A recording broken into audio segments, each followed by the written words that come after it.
sinasabi ko. Na kaysa extra rice ang bilhin nyo, 5 piso lang dadagdag, burger na. Nakakabusog talaga.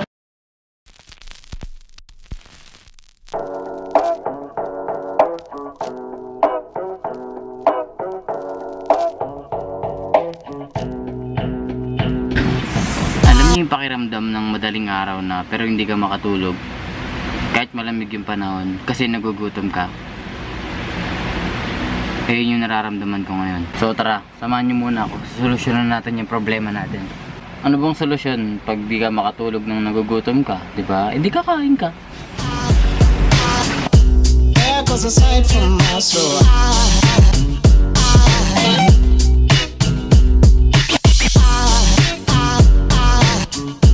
There goes a sight. Tara, kain tayo. Alam niyo yung ito yung nakakabwisit na parte nung matutulog ka na lang tapos magugutom ka bigla. Hindi ko alam kung nakikita nyo ako. Pero ang advantage nitong lugar namin, meron kaming Jollibee at McDo. Kabilaan pa sila. So saan tayo? Dito tayo sa Jollibee. Konti tao. Wala lang.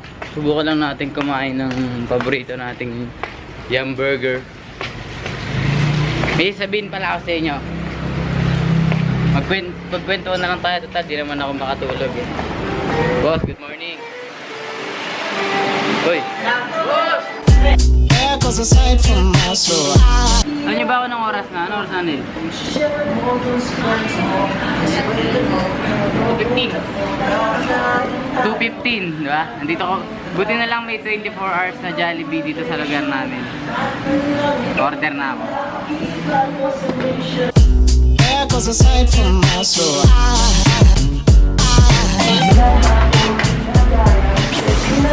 Kakainin natin yum lang tsaka burger steak. Tapos take-outan ko lang nanay ko ng Jolly Hotdog. Pang madaling araw lang para makatulog lang.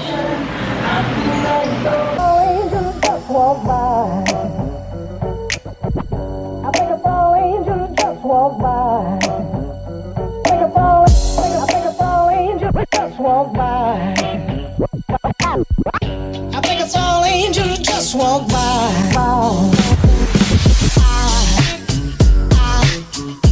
There goes a sight from my soul. Naka-order na tayo. Bibigyan na lang tayo. 10 minutes daw. Hindi yung nanonood sa akin. There goes a sight from my soul.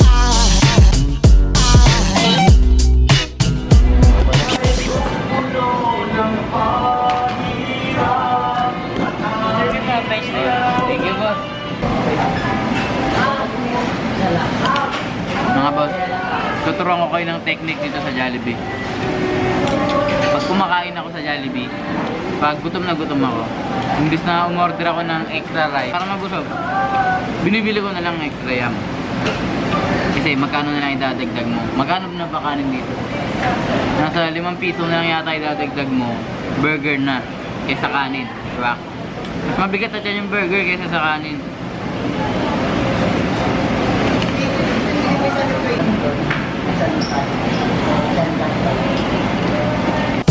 There goes a sight from my soul.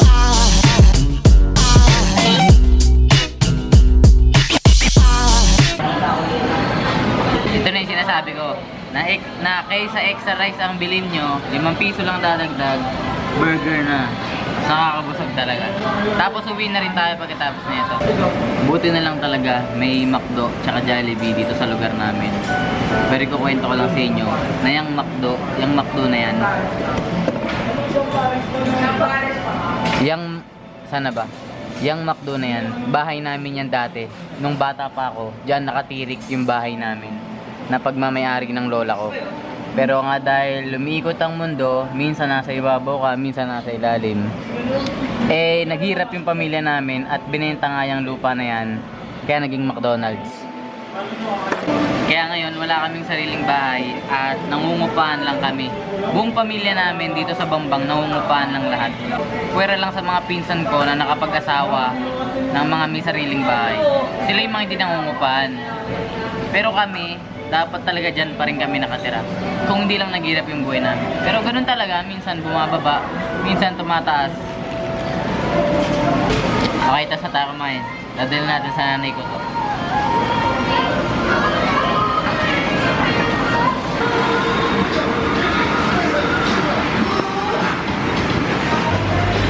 Shit. Nagpapag. Grabe lamig ng panahon ngayon, no? Nagpapag yung camera.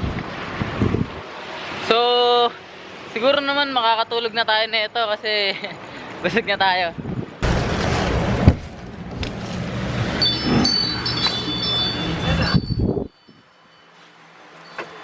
Nanonood siya ng Jamil. 3 AM thoughts ng Jamil.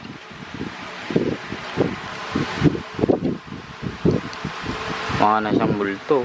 Pinapanood ng nanay ko yung 3 AM ng Jamil.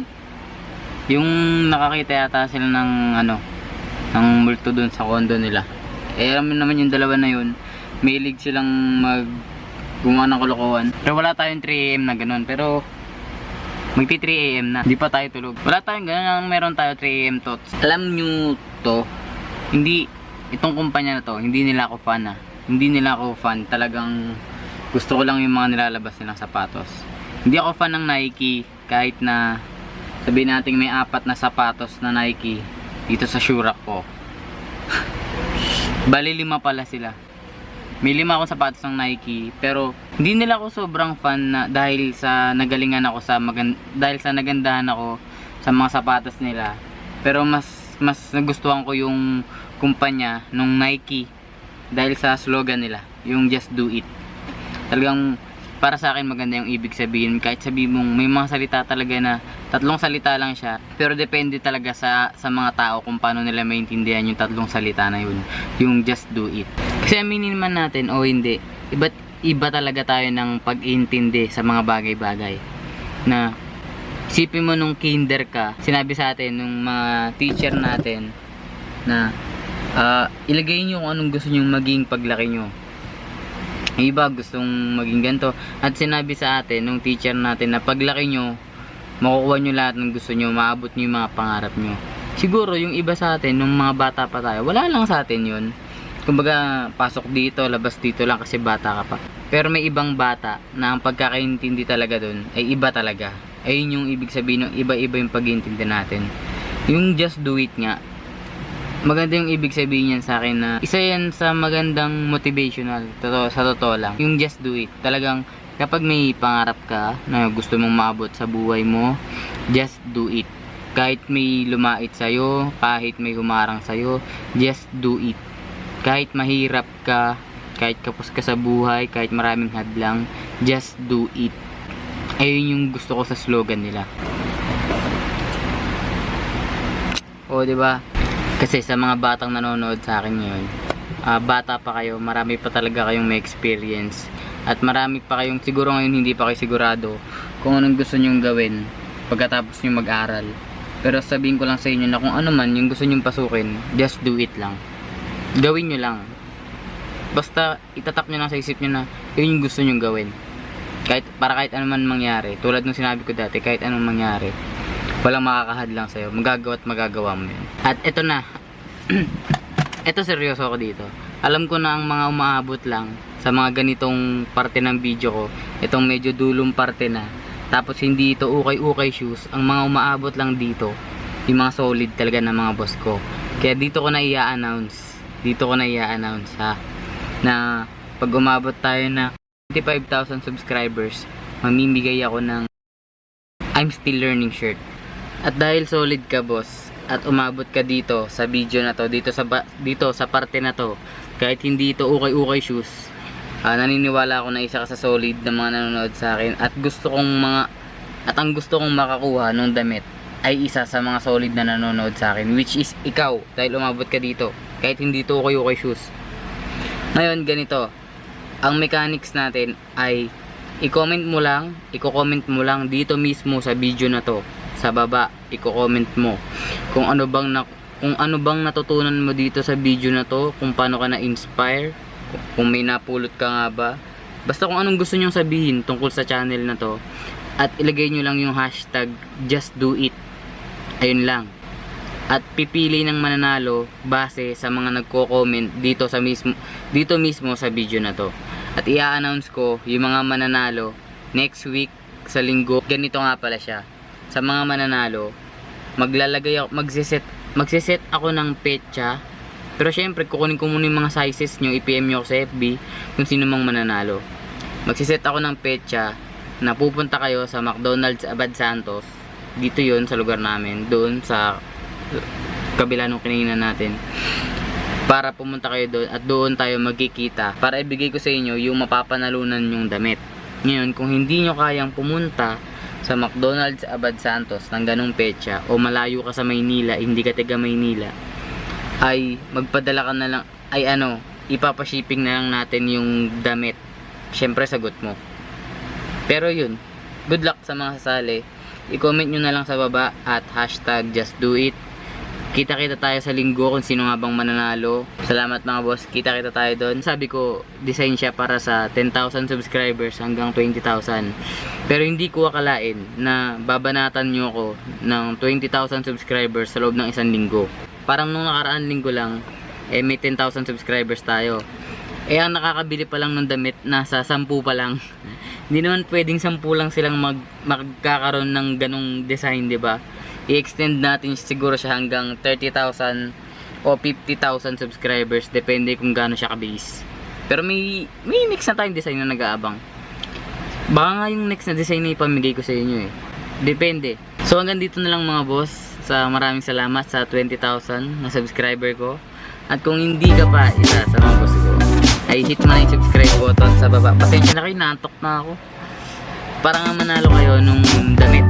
At i-comment nyo lang sa baba at hashtag just do it kung paano nyo nga ba maabot yung pangarap nyo. At kita-kita nga tayo sa linggo. Good luck. Gagawin ko to kasi nakita ko maraming gustong magkaroon ng I'm still learning shirt, pero mga wala pa kayong budget. Para meron tayong lahat. Shout nga pala kay Boss Paolo. Thank you sa t-shirt sa akin. Shoutout dun sa mga katrabaho ko sa Meran. Okay.